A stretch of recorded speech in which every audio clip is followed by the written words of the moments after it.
Otep à tous. Bienvenue frères et sœurs. Le Kremlin a pris position. Le Kremlin a ouvertement pris position en faveur des militaires au Niger. Le Kremlin, la Russie, par la voix de la directrice d'information, porte-parole du ministère des Affaires étrangères russe, Madame Maria Zakharova, elle dit qu'il ne devrait pas avoir une ingérence dans les affaires intérieures des États souverains. Je vous avais déjà dit, ça c'est ma thèse. C'est ma thèse de doctorat et je sais très bien, un cas comme celui-là, la CEDEAO n'a pas le droit d'intervenir si elle n'a pas l'accord du Conseil de sécurité de l'ONU. C'est le seul, ou plutôt c'est la seule institution, le seul organe qui a le droit de donner, d'autoriser ou d'intervenir. Donc toute intervention au Niger serait contraire à la charte de l'ONU.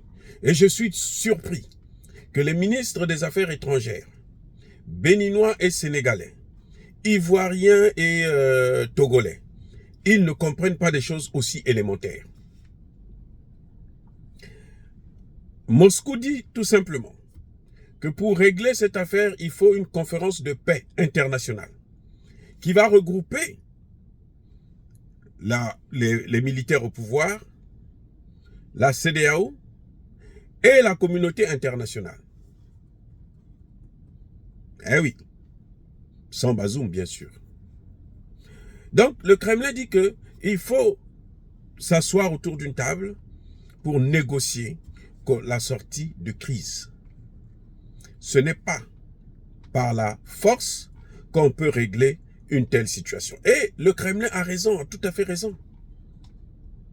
Surtout que si le drogué du Nigeria persiste et qu'ils envoient donc l'armée nigérienne et les autres voyous du Sénégal, Côte d'Ivoire, Bénin et autres,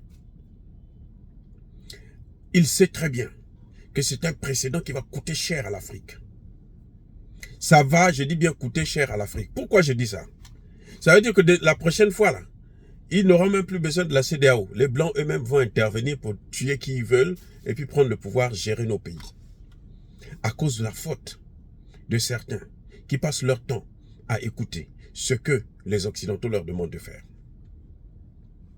C'est un test qui est là. Si nous ouvrons nous-mêmes la porte aux ingérences dans nos affaires, mais ils vont s'ingérer dans toutes nos affaires. Surtout qu'ils ont plein de gens là-bas que eux ils financent. Qui sont prêts à, pour rien du tout, ils soulèvent un problème, ils prennent des armes, et puis eux ils vont dire, nous on vient pour régler le problème. Mais pourquoi les gens ne sont pas... la CEDEAO échoue. Et toujours. La CEDEAO échoue toujours parce que la CEDEAO est une CEDEAO des chefs d'État, pas une CEDEAO des peuples. Bref, en tout cas, le Kremlin a été clair, il a pris position. Donc toute intervention militaire va opposer directement l'OTAN et la Russie sur le sol africain. Mais qu'ils sachent que toute intervention militaire, la première victime de cette intervention sera Bazoum lui-même.